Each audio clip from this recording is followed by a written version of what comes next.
ये हमारी देवी मैया हैं कि सन 2004 में इनकी प्राण प्रतिष्ठा हुई थी। मंदिर 2003 में बन के तैयार हो गया था। तब से वैसे मैं देवी जी की पूजा तो बहुत सालों से कर रही, 50 साल से भी ऊपर हो गए। पहले हम मड़िया थी, छोटी सी मड़िया में मैंने कई वर्षों तक पूजन करी। फिर बाद में मंदिर बन गया है। मंदिर में अब डेली मैं पूजा करती। पुजारी नहीं है मेरे यहाँ, मैं ही बहुत सालों से पूजा करती हूँ। मेरे को देवी जी की पूरी पूजा आती है, मैं कर लेती हूँ। और मंदिर में देखो बारिश हो रही है। सुबह सुबह बारिश में ना अपने पैर भी बार बार गीले होते हैं, क्योंकि ये 12 फुट दूर है घर से, मेरे पीछे से मंदिर 12 फुट की दूरी पर मंदिर बनाना चाहिए। घर के नज़दीक नहीं बनाना चाहिए बड़ा मंदिर। अब मैं देखो यहाँ झाड़ू लगाऊंगी। छिपकलियाँ देखो जगह जगह बीट कर देती। अभी 8 दिन पहले मैंने ढिग लगाई थी मंदिर में। मंदिर में साफ़ सफाई बहुत ज़रूरी रहती है और मैं झाड़ू लगाती हूँ यहाँ। ये मंदिर की झाड़ू मेरी अलग ही रहती है। मंदिर में झाड़ू लगाऊंगी। देवी जी का सामान ऐसे रखा रहता है। ये देखिए भजन बजाने का भी सुबह शाम कभी अपने को भजन बजाना हो तो ये मैंने पिछले साल नवरात्रि में ही खरीदा था। इसको बारिश में ऐसे ढाक के रखती हूँ। माइक मशीन है ये पूरी। वो जो गर्मी के लिए देवी जी का कूलर है, अब इसका काम हो गया है, इसको एक तरफ रख देंगे। बहुत बड़ी फ़ोटो भी हमारे यहाँ लगी है मैया की। मैया को हम बहुत ज़्यादा मानते हैं। मैया कदम कदम पे हमारा साथ देती है, क्योंकि 50 वर्ष के करीब हो गए, बल्कि ज़्यादा ही हो गए हैं देवी जी की पूजा करते भक्ति करते हुए। माता हमारी बिल्कुल साक्षात हैं। ये मंदिर मेरे पति के जीपीएफ से बना है। हमने किसी से चंदा वगैरह कभी नहीं लिए।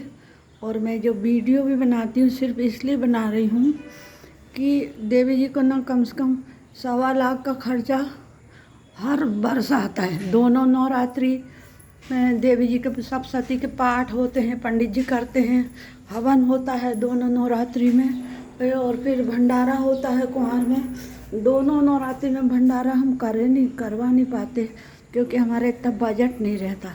और कुंवार की नवरात्रि में हम करते हैं। ये भजन का सामान रखा है, बारिश में एक साइड रख दिया है पट्टी पे। देखिए मंदिर जो है, इसलिए मैं जो यूट्यूब पे मैंने इसीलिए वीडियो बनाती हूँ कि एक ना एक दिन मेरे को यूट्यूब से अच्छी राशि मिलेगी तो मैं देवी जी की गुम्बद मेरी बहुत अच्छी बनी नहीं है, तो उसको फिर से बनवाना है। उसमें कम से कम 2-3 साल पहले 80,000 बता रहे थे, अब कम से कम 1-1.25 लाख रुपए ज़रूर लगेंगे। तो कुछ मेरी कोशिश ऐसी रहती है, दिन भर मैं वीडियो बनाती रहती हूँ, चाहे वो चले नहीं चले। कहीं कहीं के बहुत चल जाते, कहीं के कम चलते, पर मैं जारी रखती हूँ बनाना। मैं सिर्फ मैया के लिए बना रही हूँ।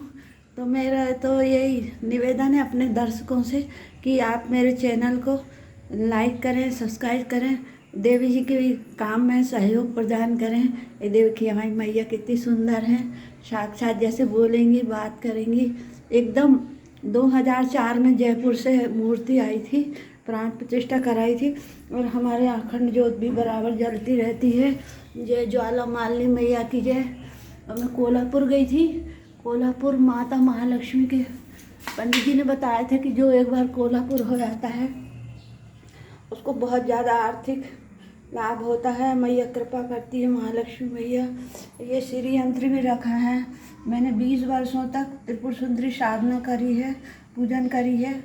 तो ये दक्षिणावर्ती शंख भी था, उस समय इनको दूध से अभिषेक करती थी। और ललितांबा सहस्त्र नाम से मैंने अर्चन करा है 2-3-4 बार। गंगा जी ये कुंभ से आई थी, पिछला कुंभ भराया था 2100 में, एक रुद्राक्षी माला और गंगा जी साथ में आई थी। अभी हमने इसको खोला नहीं है, कभी दिन इसकी पूजन करेंगे, करवाएंगे पंडित जी से, भंडारा करेंगे, तभी ये गंगा माई की ये खुलेगी, जब तक कि ये बंद रखी है। और यहाँ मेरे गुरु जी का ये यंत्र रखा है, गुरु यंत्र रखा है। फोटो है मेरे पास, पर यहाँ इसलिए नहीं रखते कि माता के मंदिर में सिर्फ देवी जी रहती हैं और कोई से देवी देवताओं को हम ज़्यादा नहीं रख सकते।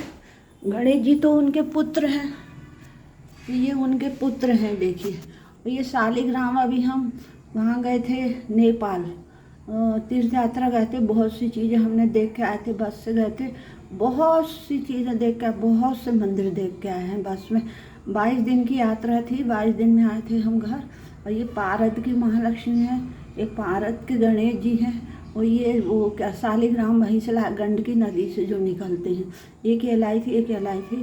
और ये शिव शक्ति की पिंडी है, छोटी सी, छोटे से भैरव महाराज है, भैरव को मैं बहुत लाड़ करती हूँ। और ये त्र्यंबकेश्वर है, हम गए थे वहाँ पे तो हमने फ़ोटो लाए थे, ये भी बिल्कुल साक्षात है, क्योंकि हमारी जब श्रद्धा भक्ति रहती है ना तो भगवान भी बिल्कुल साक्षात रहते हैं। ये मैया की फ़ोटो भी हमारी बहुत पुरानी है, क्योंकि मूर्ति को हम रोज़ रोज़ स्नान वगैरह नहीं करवा पाते हैं, इसलिए जो हमारे पास प्लेट में फूल रख के और उनके नाम की सब चीज़ चढ़ाई जाती है, इसका देवी की पूजा रोज़ संपन्न होती है। और ये यंत्र देखिए, इस सदभिषा नक्षत्र में ये पूरा जब नक्षत्र पड़ता मंगलवार के दिन, सदभिषा नक्षत्र और अमावस हो, उसमें ये माता का पूरा स्तोत्र लिखा जाता है, ये यंत्र बनता है और ये पूरा स्तोत्र लिखा जाता है, तो ये सिद्ध हो जाता है उस दिन, और ये बहुत ही सिद्ध रहता है। मैंने लिखा था, ये कम से कम नहीं 6-7 वर्ष हो गए तब ऐसा नक्षत्र पड़ा था, तो मैंने लिखी थी, आपको मैंने पूरी चीज़ बता दी। और देखो इसमें जो ज़्यादा बर्तन लगते हैं उनको मैं बांध के रखती, इसमें देवी जी के काजू किशमिश चिरौंजी जो भी है वो सामान रहता, बादाम वगैरह, पूजा की पेटी में सब सामान रखा रहता है पूजा का, यहीं के यहीं मैं ले लेती हूँ। पूजा की पेटी है ये मेरी। तो मैंने आपको मेरा मंदिर दिखाया, आप देखिएगा, आपको पसंद आए हो तो लाइक करिएगा, मेरे वीडियो को सब्सक्राइब करिएगा। जय माता की।